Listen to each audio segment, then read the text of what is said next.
जबकि कांग्रेस ने जिले किए थे, वो कह रहे हैं कि गलत निर्णय हुआ। फैसला मतलब हमारे फैसले को बता रहे हैं या उनके खुद के फैसले को बता रहे हैं? उन्होंने जो फैसले किए कांग्रेस ने, वो अपीजमेंट पॉलिसी के तहत किए, लोगों को खुश करने के लिए, अपने चहेते विधायकों को खुश करने के लिए।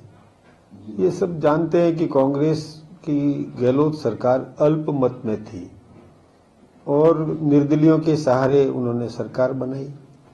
बसपा के लोगों को पार्टी में ज्वाइन करवा करके सरकार बनाई और सरकार बनने के बाद में मुख्यमंत्री और तत्कालीन उप मुख्यमंत्री के बीच में शीत युद्ध शुरू हुआ, जो बाद में जाके खुलकर युद्ध लड़ने लगे और अपने अपने समर्थक विधायकों को लेकर के होटलों में बैठे रहे, कैंप किए हुए रहे।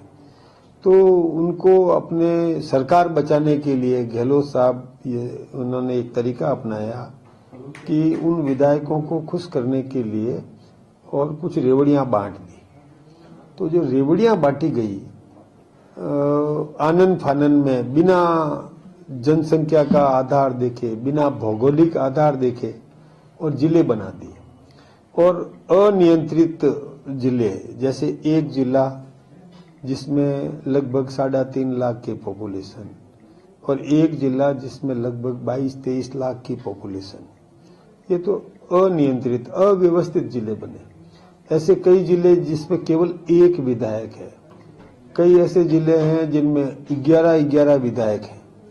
यानी इस प्रकार का मैं सोचता हूं कि सोच ये कोई भी समानुपात के हिसाब से करते ना, equal distribution of population basis पर यदि जिले बनाए होते तो हमको ये सब करने की जरूरत नहीं थी।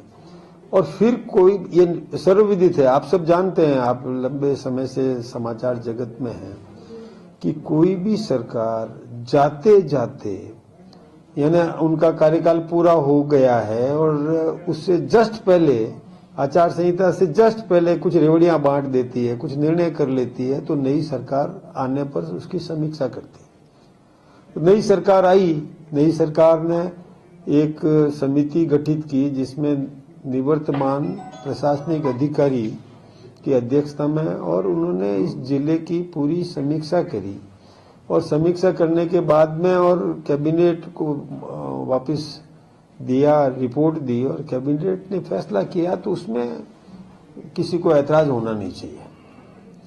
और मैं पूर्व सरकार की बात करूं तो उन्होंने भी एक समिति बनाई थी, राम लोभैया जी के नेतृत्व में, उनकी अध्यक्षता में एक समिति बनाई थी। लेकिन जिस समय जिलों की घोषणा की गई थी और राम लोभैया जी महाराष्ट्र में थे, उनको भी आश्चर्य हुआ, उन्होंने भी आश्चर्य व्यक्त किया, क्या बात है, 50 जिले बना दिए, हमने तो 41 जिले की और उनको रिपोर्ट दी थी, उन्होंने 50 जिले बना दिए क्या?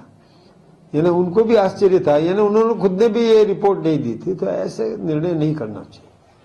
भाई साहब आपने भी राम लोहाया कमेटी की बात की है, दोनों प्रशासनिक अधिकारियों को लेकर, कमेटी को लेकर आप ही के मंत्रियों ने कहा कि वो जिस टाइम रिपोर्ट सबमिट की गई वो उस टाइम राम लोहाया विदेश में थे, कोई रिपोर्ट सबमिट नहीं हुई। पहला चीज, आज गोविंद सिंह डोटासरा ने कहा है कि ललित के पवार जो हैं वो भारतीय जनता पार्टी के मेंबर बन चुके हैं। एक मेंबर भारतीय जनता पार्टी का कैसे जांच कर सकता है और कैसे रिपोर्ट पेश कर सकता है? देखिए, अधिकारी शपथ लेता है, कोई भी प्रशासनिक अधिकारी है, वो जब पद ग्रहण करता है तो उसको निष्पक्षता की शपथ लेना पड़ता है, संविधान की शपथ लेना पड़ता है, और उस पर अविश्वास करना का कोई कारण नहीं है।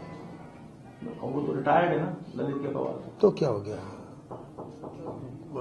निवर्तमान प्रशासनिक अधिकारी है। बीजेपी का मेंबर है तो बीजेपी जैसी कहेगी वैसे करेगा वो। नहीं, बीजेपी ऐसा कोई काम नहीं कहेगी। और यूं तो आप देखिए, कई ऐसे होते हैं, स्पीकर्स होते हैं, उसको आप क्या कहोगे? वो मैं सोचता हूं कि ऐसी बात करना ये केवल विषय से भटकाने का काम हुआ। कांग्रेस को ये तरीका अपनाना नहीं चाहिए। मैं तो एक बात बताऊं, कांग्रेस हर काम में राजनीति कर रही है। अब आज जैसे गोविंद सिंह जी डोटासरा जी ने और स्वयं पूर्व मुख्यमंत्री गहलोत साहब ने पूर्व प्रधानमंत्री सम्माननीय मनमोहन सिंह जी के नाम, उनके देहांत के बाद जो एक श्रद्धांजलि का जो कार्यक्रम आयोजित किया उसमें राजनीति करने लग गए। हर काम में राजनीति को नहीं जोड़ना चाहिए, वो संवेदना का मामला होता है, उसको गंभीरता से लेना चाहिए। उसमें ये छिटाकशी कर देना, राजनीति कर देना, मैं सोचता हूँ कि अशोभनीय कृत्य किया होना, ऐसा नहीं करना चाहिए। भाई साहब, मंत्रिमंडल विस्तार को लेकर के सुगबुगाहट शुरू हुई है, में प्रभारी जी भी मौजूद रहने वाले हैं। क्या नए साल में नए क्लेवर में सत्ता और संगठन दोनों दिखाई देने वाले हैं? एक मैं निवेदन करूं, संगठन तो देखिए, संगठन का अभी पर्व चल रहा है हमारा, उसमें चुनाव प्रक्रिया चल रही है, लेकिन सरकार का जहां फैसला है, मंत्रिमंडल के गठन का मामला है, ये मुख्यमंत्री जी का विवेकाधीन कोटा होता है, वो उनका खुद का अपना अधिकार होता है, उसमें पार्टी कहीं हस्तक्षेप नहीं करती। आपको लग रहा है कि मंत्रिमंडल विस्तार हो सकता है? लगना तो क्या, मुख्यमंत्री जी के दिमाग को पढ़ना ही कोई हर कोई के बस की बात तो है नहीं, ये वही जाने। भाई साहब, कांग्रेस के नेता जो है रेल बना देंगे इनकी विधानसभा में। गोविंद सिंह डोटासरा ने कहा ईंट से ईंट बजा देंगे। जिस तरीके के बयान आज कांग्रेस के दोनों बड़े नेताओं के आ रहे हैं, इसको आप किस तरीके से देख रहे हैं? देखिए, ये सब बाहुबल का सहारा ले रहे हैं, ये ठीक बात नहीं है। ईंट से ईंट बजाना कोई, यह दिमाग का काम होना चाहिए। ईंट से ईंट बजाने का मतलब क्या है? ऐसी बातें शोभा नहीं देती। और हो सकता है इनके नेता ने भी बाहुबल दिखाया था वहां पर सदन के अंदर, संसद भवन परिसर के अंदर। तो ऐसे बाहुबल का कोई मतलब राजनीति में कोई लेना देना नहीं है। वो जाए कुश्ती के मैदान में जाकर के वहां कुश्ती दिखाए, और जहां कहीं भी ईंट से ईंट बजाने की जरूरत हो तो वहां जाकर के बजाए। ये राजनीति है, ये लोकतंत्र है। लोकतंत्र में दिमाग से खेला जाता है, बाहुबल से नहीं। खींच उतार देंगे, खींच उतार देंगे, ये तो सही है। वो कांग्रेस अपनी हार को पचा नहीं पा रही। लोकतंत्र पर अभी देखिए ना, कहाँ कभी किस पर ठीकरा फोड़ते हैं, कभी किस पर फोड़ते हैं, कभी कुछ नहीं मिला तो और ये अपने मशीन पर ही वो गुस्सा निकालने लग जाते हैं। ये ठीक बात नहीं है। राजनीति दिमाग से करते हैं, सोच समझ करके करना चाहिए, गंभीरता होनी चाहिए, इसमें हल्कापन ठीक नहीं है।